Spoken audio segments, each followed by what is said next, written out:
My name is Hakeem Brown, and it is almost Christmas time, so we are doing a special called the Santa Claus Sightings. I hope you enjoy it here on Pop City Culture. 7, 6, 5, 4, 3, 2, 1. You'll never have the sacred stone. Oh, this you crazy mother.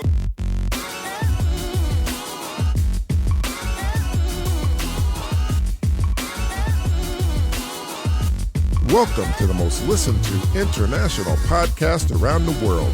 Hakeem and Reggie Brown are two young African-American boys speaking the truth. This is Pop City Culture. Hey, everybody. What's up? This is Reggie here, and we are chilling. That's right, we be chilling. That's right, it's my show now. Just don't tell my brother, but you know, he thinks it's his show, but it's actually my show. Anyways, today we are going to be doing, Santa Claus sightings, because a whole lot of people got all these stories about Santa Claus. So, man, I'll tell you, man, I got to be hearing this. This is going to be off the hook, man. I ain't even kidding you, man. Man, it's going to be cool. Okay. I better introduce my brother before he gets all mad. He's over there making faces at me. Okay, so thank you, Reggie. Now, so before we go into the show, I basically want to talk about Santa Claus. So we all know who Santa Claus is and stuff. But for those of you who might not know, and for all the little kids who are listening, Santa Claus is this big, fat guy. This guy He's real white, big. has a white beard, wears a red suit, and he goes around the world with all these reindeers. All over the world. So he gives presents to everybody. Yeah. So Go let me just say, first, let me see. He can go all over the world. Yo, man, but what I don't get is how this man, Santa Claus, can go all over the world in one night, man. The guy has can control time, man. Don't you think? No, Reggie. The reason why he can go around the world, it's pretty easy, because there are so many people who probably don't celebrate Christmas. And so he doesn't have to make all those little pit stops. Say what? And, as we know, he has 12 reindeers on his sleigh. Don't forget Rudolph. And let me see what else is here. I'm gonna have to look it up. Hang on a second, because there's something that I wanted to say. Don't take that paper. That one's mine. Okay, so he looks about 60 years old, but everybody thinks he might be immortal. He lives at the North Pole with these elves in a place called Christmas Town. Yo, man, are you serious? Christmas Town? That's the name of it, man? Christmas Town? Oh, man, that must be off the hook, man. I wonder if they sell candles and all that stuff there and stuff. Reggie, they don't sell candles because they're elves. They can make it. They do all this stuff themselves. Anyways, the elves make all the toys. But nowadays, it's a little different. How's it different? Because Santa Claus can get them from the stores. And that's because back in the day, I guess, before they had high-tech stuff, the elves used to make every little toy. But, nowadays, Santa Claus sort of owns all these toy companies anyways. So he just makes them, and some of them get delivered to the North Pole, and some of them don't. What do you mean, man, they don't get delivered to the North Pole? Well, Reggie, this is how it works. Nowadays, sometimes Santa drops off the presents to the parents' houses before Christmas because, like you said, there's a lot more kids nowadays than there were 100 years ago. So the parents have to sort of help out. So the parents sometimes can hide the presents in other rooms of a house or in the attic where the kids don't see them. And then the parents can bring them down. But they are brought by Santa Claus. So people think that parents bring them. That's really not the way it works. Santa Claus drops them off, sometimes early to some parents, because he takes a different route every year.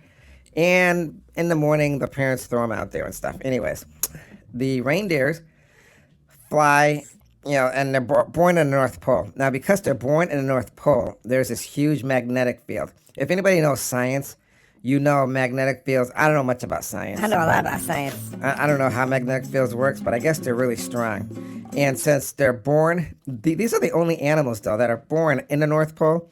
So they're immune to gravity, and that's why they can fly. Man, I know that. You ain't gotta be a genius to know that. Everybody knows that. Everybody, man. And they fly in the currents of the wind, which is pretty cool. Yo, man, I'm hoping like one day I can see Santa Claus, on his little reindeer thing flying up in the sky because, I know last year somebody was saying it was a drone. That wasn't a drone, man. I know what a drone looks like. Man, that was Santa Claus. I'm pretty sure it was with Rudolph the Red-Nosed Reindeer at the head of the sleigh. Yeah, probably so, Reggie. So anyways, these elves, a lot of people ask what these elves are. And the bottom line is these elves are immortal as well. They've been around since the time of dragons. Now, that is not according to our history, but this happened 3 ages ago when magic was on the earth. But they were frozen in ice during the Ice Age, and when the ice melted, Santa found them, and they rewarded him by making him immortal as well and working for him. And we all know Christmas Eve, we celebrate that as the birth of Jesus, his birthday. Yeah, man, but, I thought they said technically Jesus was probably born in the summertime. Well, you know what? Maybe he was, but this is a way for us to end the year with a great celebration. If for those many people who are religious and celebrate Jesus' birthday, we can do it towards the end of the year and bring the new year in at the beginning of the year. So, this is how it's done, how we have done it, and it pretty much works. So, I didn't know that, but I guess it works, so go on. Back then, Santa wanted to do something special, so he wanted to give all the kids presents, and we still do that to this day. So now we are getting to the brunt of our podcast. Yo, man, it's about and time. And here are some stories of the good. sightings of Santa. Now, oh, yeah. I'm going to tell you something. We have a very busy day here. We sure do. Because, school's out. So Reggie has all his goofy little friends here, and they're in the background doing all this other stuff. Yo, man, why you gotta say it like that? Because I'm telling you right now, if you hear stuff in the background, like a printer or a door slamming, it's because, the house is sort of full. And as everybody knows, this is a podcast from our home, and I don't believe in blooper reels. So, I'm looking right now at one of Reggie's friends in the background, giving us a goofy look as they're printing up something. And it's funny how they're going to use our printer. I don't know why they don't use theirs or go to their own house, but... I don't have a printer. What? I don't have a printer. They said they don't have a printer, but that's okay. I guess this house is theirs too. So, anyways, does Santa exist? Some would say the question is silly because Santa Claus is a myth. Others would say the question is ridiculous because, of course, he is real. How can we be in doubt? But listen, over the years, children all over the world have reported sightings of the real Santa Claus. Not department store Santas or bell-ringing Salvation Army, charity collectors, but the real thing. Yo, man, I knew it, man. I knew the ones in the mall, man, they weren't real. You trying to fool me like that. That ain't gonna happen because I know their beards. I know Santa Claus' beard. Santa Claus' beard looks like real. If you pull it, he's gonna say, ow, man, right? Because it's a real thing. That's right.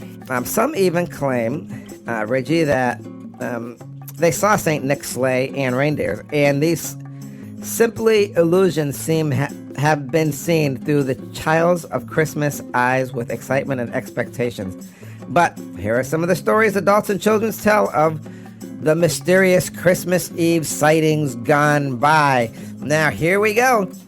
You ready, Reggie? Yeah, man, I've been waiting for this all year, man. I am down with this story. Yo, man, I am so down. It ain't even funny. So go on. I gotta hear this story. Okay.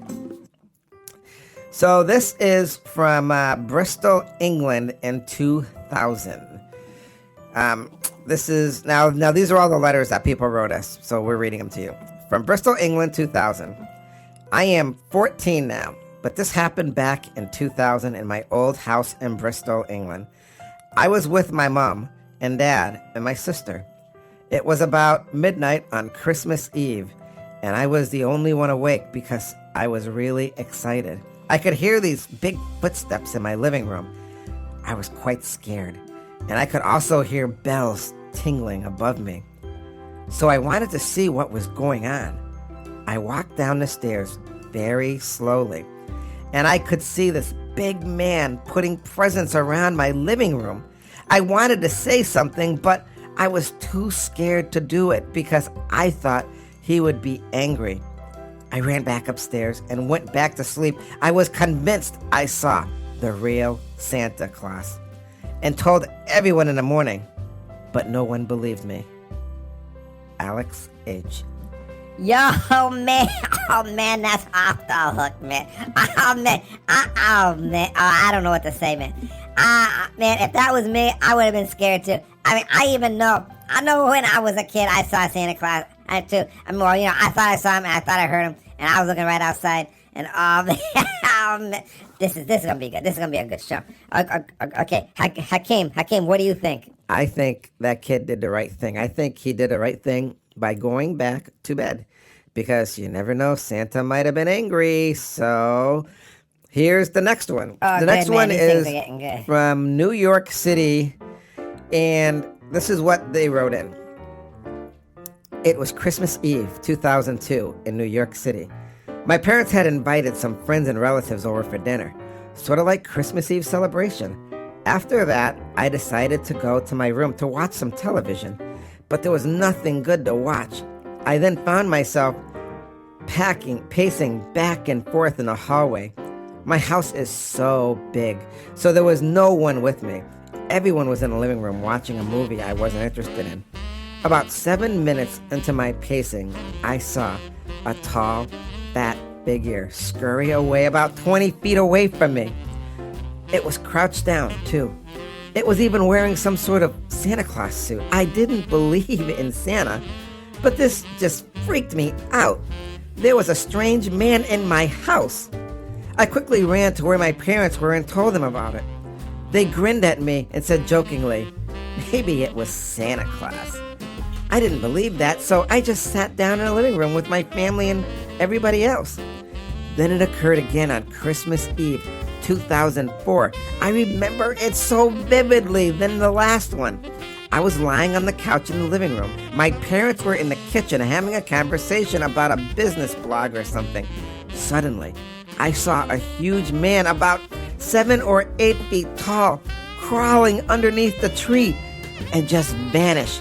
Before it disappeared, it looked at me and said, shh. Very strange. So I went into the kitchen and sat with my parents.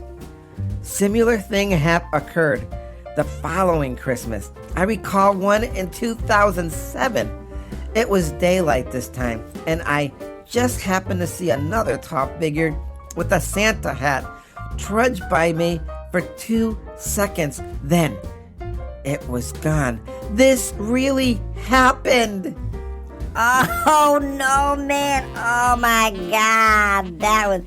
Oh, Hakeem. This show's going to be off the hook. Oh, my God. I never heard that. Oh, my God. Man, these are like scary stories, man. This ain't even like Santa's. These are like scary stories.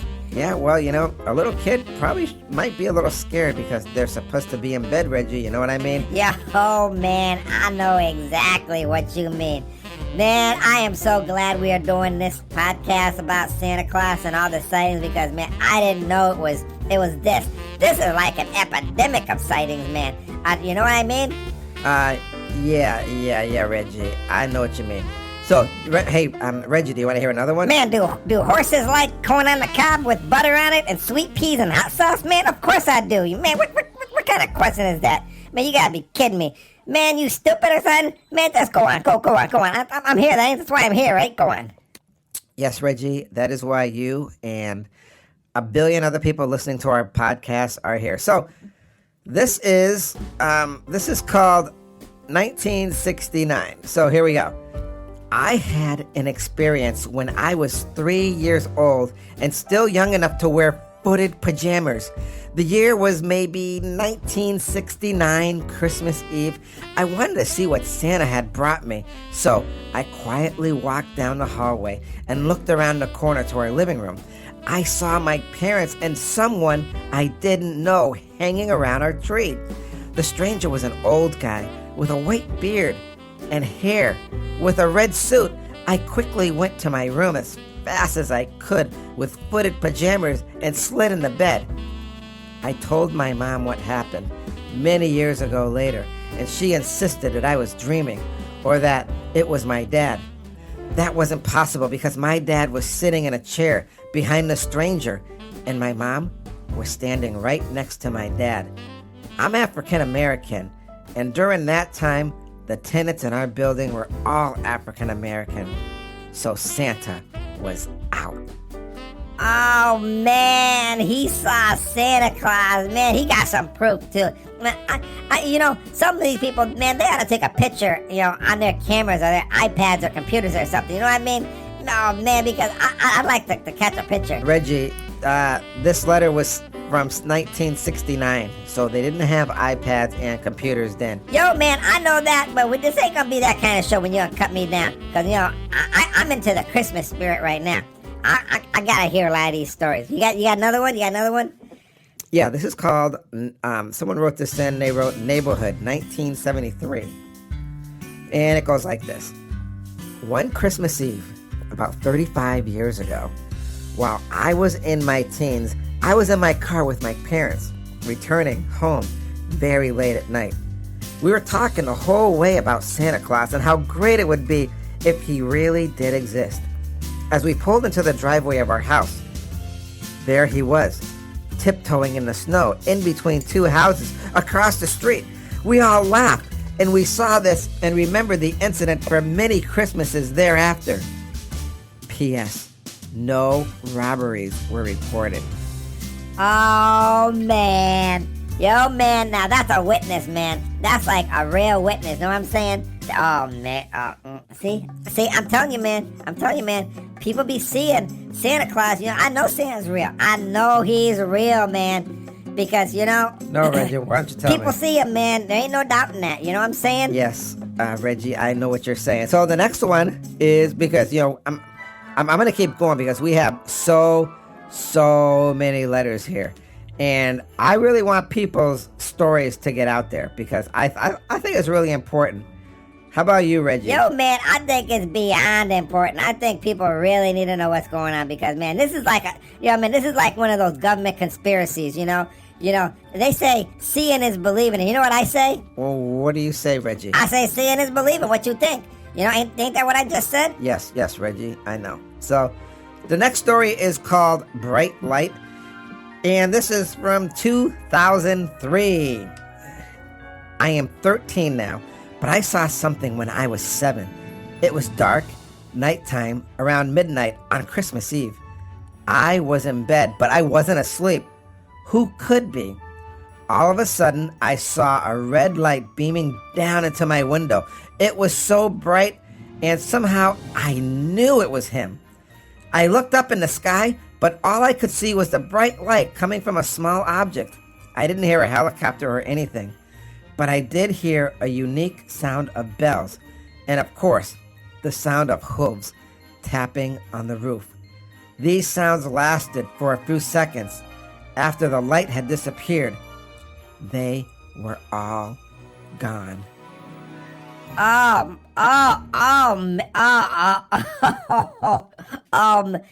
Go to the next story. Keep the momentum going. Go to the next story, Hakeem. Go on, hurry up.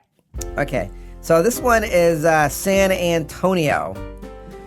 This story goes like this. I was about 7, and I was looking outside my second-story window, just waiting to see him. I saw something approach in the distance. It was a huge sleigh. It was flying right over my house. I don't remember seeing any reindeer, but I did see a man dressed in red with a beard. I was so startled, but I kept looking, even sticking my head and half my body out of my window. I told my family, but I knew they didn't believe me. I swear on my life to this day I saw something. I don't know if it was really Santa Claus, but I did see what I described. Yo, man. Oh, man. You think maybe some of these people see UFOs? Reggie, this is Santa Claus sightings. The people just said it's Santa Claus sightings. Yeah, but this here last guy said he didn't really know, but he's just saying what he described. What do you think? Well, Reggie, I think we should go on to the next story. This one is called Scotland 1978. An old friend came to see me a couple of weeks ago. We lost touch years ago, but he managed to trace me, and he brought me a Christmas card. After a few minutes, I asked him if he remembered the Christmas Eve about 30 years ago when we were outside our house. We grew up next to each other. It must have been around 7:30 on a clear night when we suddenly heard a bell or bells in the distance getting closer real fast. As we looked up, there was the reindeer, the sleigh, and Santa flying very fast and low over my house. It was brief, but we both ran to tell our families. Of course, everyone laughed. But I tell you, it was real. So when my friends turned up, I asked him if he remembered, and he said, of course he did. But he didn't like telling people about it now. You can't imagine why. Oh, man. That was like 30 years ago. So, see, that's why Santa Claus is like immortal, because, the only way you can do this stuff, Hakeem, is if you're immortal. Because this guy's been around. He's been creeping around for like years. This is incredible, man. I never heard anything like this. This is unreal, man. Oh my God. I can't wait. I'm gonna try to stay up. I'm gonna try to stay up tonight and then see the fat man. That's right. I'm gonna see the fat man. Reggie, you just called him a fat man, so what makes you think he doesn't know you just said that and you're not gonna get nothing? Yo, man, why you gotta point something stupid like that out for? Man, you're just trying to get me in trouble with Santa Claus. Maybe that's like the first time I said fat man, and now you gonna hold that over my head? But anyways, I don't think he's not gonna give me no presents because he's probably on his way. So all my presents are in the sleigh. So, you're just gonna be a hater, man. You just want to be one up on me. I know what you're trying to do. You're trying to get presents, so I don't get no presents. So you look good. You know what I'm saying? Reggie, whatever. Anyways, Reggie, I heard your phone go off, so why don't you turn that volume down because it's distracting me. Yo, man, you distracted me. Just get on with the next story, man. Just get on with the next story. Just get ridiculous. Okay. So the next story is Up on the Rooftop, 2006. 3 Christmases ago, I was coming home from my aunt's, where we were having a party. I was crying because one of my cousins told me that Santa wasn't real. Then we came around the corner of my street, and there it was, a big red sleigh and reindeer sitting on my roof. And then Santa popped out of my chimney. I told everyone the next morning to see if they could remember, but they couldn't. But a couple of days ago, my dad went up to the roof to fix a leak, and there were long, straight lines going across the roof. I took a picture and showed it to my baby cousin and told him, always believe. Yo, man. Oh, man. See, I'm going to tell you, man. That's why roofs are made in, like, triangles, because they have to propel, the sleigh, and they got to be well balanced for the sleigh. And that's why they build houses with roofs. You know what I'm saying, Hakeem? Reggie, I thought they built houses for roofs to stop the elements of the weather from coming into your house, soaking you or making you cold. It's more like a shelter, don't you think? Yo, man, you stupid, man. Roofs are for Santa Claus. They ain't for shelter, man. Get on with the next story, man. You gonna upset me. Here I was in a good mood with the Christmas spirit, drinking me some eggnog and chilling, and now you gotta talk about the architecture structure of some house. Man, go on, man. Next. Drop the mic, man. Drop the mic. Okay, whatever. Anyways, the next story, you know what? The next story is going to be, well, hang on. Let me see how much time we got. Okay, the next story is airport parking lot. A few years ago, I worked at the airport parking lot in a booth collecting parking fees. On Christmas Eve, a car pulled up to the window. The passenger was a very happy, chubby, white-bearded guy wearing red pants with red suspenders and a white turtleneck covered in red and green Christmas characters. He sure liked Santa to me. The rest of the evening, I told all my customers that Santa had just flown in. Oh, man. Yo, man, you said that was on Christmas Eve? Yeah, that's what I said. But what was he doing at the airport, man? You know, ain't he supposed to be up at the North Pole on Christmas Eve? Yes, Reggie, maybe it was a guy who looked like him, but the real Santa was up there. But do you think it was a good story, Reggie? Well, man, no, man, I don't, man. Because Santa ain't gonna be at no airport. If Santa wants to go somewhere, like on vacation, he'll just take his sleigh, don't you think? Reggie? Okay, whatever. Anyways, this one is called Australia. And it goes like this. This happened long ago when I was about 10 years old. Our house was in the suburbs. I swear that on one Christmas Eve, I was sleeping in my room when I heard my back door open, then close. And then a minute later, it opened and closed again, another 3 times each, about a minute apart. I thought it must have been my parents bringing in our presents from the garage, although I don't recall seeing them go past my bedroom to their room. I was hiding under the covers at the time. On another Christmas Eve, I tried to sneak down to the living room to try and catch Santa, but I chickened out and left. As I was walking back to my bedroom, I passed our front door and the light came on from outside. And I thought I could see the shadow of someone outside. Of course, now that I think about it, it could have just been a passerby or a cat or something, or maybe, just maybe, it could have been Santa Claus. Yo, oh, man. Are you good? Yo, Hakeem, I think that was Santa Claus. I think that was Santa Claus. Because, Santa Claus goes to, like, Australia and China and Europe and England and Africa Okay, I and the get it. United States. Yes, he does. And Canada. Oh, okay. And all these other places. You know what I'm saying? I know exactly what you're saying. Reggie, it is time to move on to the... Hey, Reggie, let me ask you something. So, you ever see Santa? Yo, man, you know I did. Okay, so why don't you tell us your story? Okay. Oh, man, okay. So it was like this.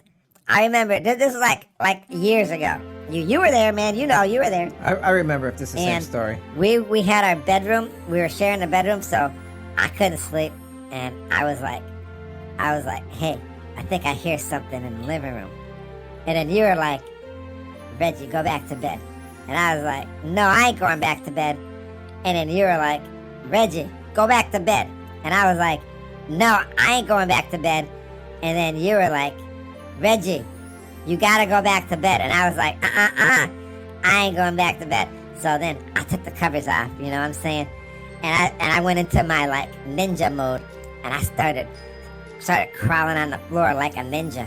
And I went up to the bedroom door, and I like poked my head out, and I looked around the corner, like a ninja. And then I ended up seeing like a black boot by the tree. And then I looked a little harder, and then I could see some red pants. And then it was like Santa Claus. And then I looked, and I was right, man. It was like Santa Claus. And you know what he said? No, Reggie, what did he say? He said, get your butt back in bed. So you know what I did? Did you get your butt back in bed? Yeah, man, I got my butt back in bed. What you think? Santa Claus told me to go to bed, so of course I'm going back to bed. Man, what are you, man? Oh, man. So anyways, that was me seeing Santa, and I know that was Santa, you know what I'm saying? Because, if he didn't steal the presents, because there were no presents there, and he left them. So the fact that he left them means he was Santa Claus, you know? So, Reggie, so you believe in Santa? Man, that's stupid. Of course I believe in Santa. I just told you I saw him, didn't I? Man, I'm like a Santa Claus expert. Man, you can ask me anything about Santa Claus. I will let you know. Okay, Reggie, here's a question. Where was Santa Claus born? Yo, man, that's a stupid question, man. Just go on to the next story. Nobody knows where he was born. Because he's Santa Claus. It's like the guy just came into existence. Yeah, you're probably right. So, anyways, this is called Eerie Santa.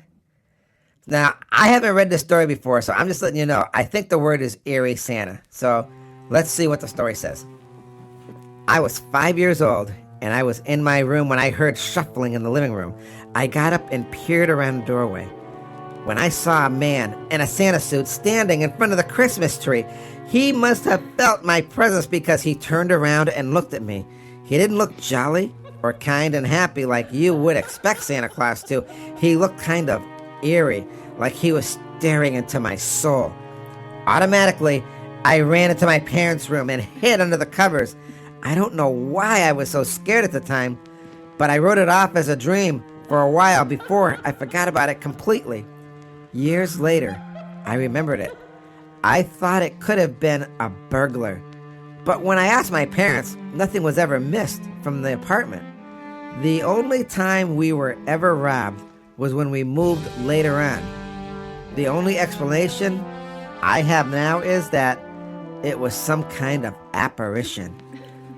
Oh, man, are you saying that's like a Santa Claus ghost? Is that what you're saying?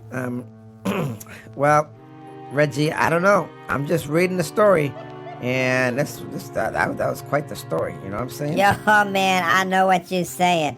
Man, that was downright scary, man. That was a little bit scary. What else you got? Well, okay, so this is what we're gonna do. Okay, we're gonna read one more story, and then we're gonna hang on. Okay, let me get a good one. This is Memphis, Tennessee, 1980 and 2009. I grew up in a suburb of Memphis, Tennessee. It was 1980s. I was 8 or 9 years old. My parents and I were coming home from a Christmas party on Christmas Eve. When we pulled up in the driveway, we saw Santa in a sleigh hovering above our house. All we could hear were sleigh bells. The sleigh was illuminated so that we could see Santa in full outfit in the sleigh. I remember seeing reindeer, but I don't know how many there were. Santa waved at us and flew off in a sleigh. I'll never forget it, and I'll never forget my dad's face of total shock. He was an air traffic controller, and when he went back to work after the holidays, he asked about it, and nothing came up. And another bizarre twist, on Black Friday 2009, I was waiting in line at a local Target store and broke out into conversation with another lady in line. We were talking about Christmas shopping, and all of a sudden, out of nowhere, she mentioned that her brother had seen Santa in his sleigh 2 years before. I stood with my mouth open because I couldn't believe it. Every Christmas Eve, I still think about him and look outside trying to get a glimpse. Yo, man, that was good. That was good. Oh, my God. That was so good. Oh, man. So you said that was the last one? Yeah, that's the last one because we're going to have to bring our show to an end. And you know what time that is, right? Yo, man, it's time for our words of wisdom from my big brother, Hakeem Brown. Take it away. There are many people who will tell kids there is no Santa Claus. For some reason, they will do this out of their own selfishness and meanness. No one has the right to put their hands on you. No one has the right to call you derogatory names, and no one has the right to destroy a child's dreams of hope for a better tomorrow. And no one, and I mean no one, has the right to tell you that there is no Santa Claus. So if you're a child listening to this, believe me when I say, yes, there is a Santa Claus. Santa will always exist as long as we love each other and care for one another. That is called the spirit of Christmas. I'd like to share a Christmas poem written by our own Price Van Ray, who's a supervisor of this podcast. He's also a best-selling author all over the world. This poem is called I Do Believe in Santa Claus. Here it is in his own words. I Do Believe in Santa Claus by Price Van Ray. You can look at me with laughter. You can shake your head with shame. You can think that I am hopeless, and you can think that I am lame. You can put me in a corner, point your finger at my head, stomp your feet and turn your back, and you can pretend that I am dead. But I will not bow to words you yell or shed a single tear. I will not shake and I will not fall or show one side of fear. Know this, all you haters and non-believers everywhere. What you think of me don't matter, for your thoughts just are not fair. Like the sun I will rise, hold my head up to the sky. Then you will look at me and wonder, asking why? Because I do believe in Santa Claus and all the things he does. He has been there since my childhood, and he represents much love. I believe he flies around the world, all done in a single night. His sleigh is pulled by magic reindeers who can fly to the highest of heights. And he comes down many chimneys, and he opens up many doors. He leaves presents and eats cookies that are left for him +4. He has been around for many years, and there will be many more to come. He can do so many things we can't, for his job is never done. So don't shame me for believing. That is something I will do. He represents the Christmas spirit, and yes, he does love you. And every year I look up high, right on Christmas Eve, to catch a small, tiny glimpse of him, hoping he may catch a glimpse of me. That's all I have to say for now. I don't want to fight. Merry Christmas to all of you, and to all, have a very good night. Thank you, Price Man Ray. That was awesome. Now that's the end of our show. And my brother's taking over. So thank you for listening to Pop City Culture. It was very enjoyable with everybody here. Reggie, you have anything to say? Yo, man, I just want to say thank everybody for making us like the #1 international podcast around the world. We love you all. We couldn't do this without you. Thank you again. That's right. And as for all of you, remember to be kind and affectionate to one another. Remember who you are. See you next time here on Pop City Culture. Have a Merry Christmas and peace. That's right. Price Man Ray believes in Santa Claus. And it don't get better than that. My man.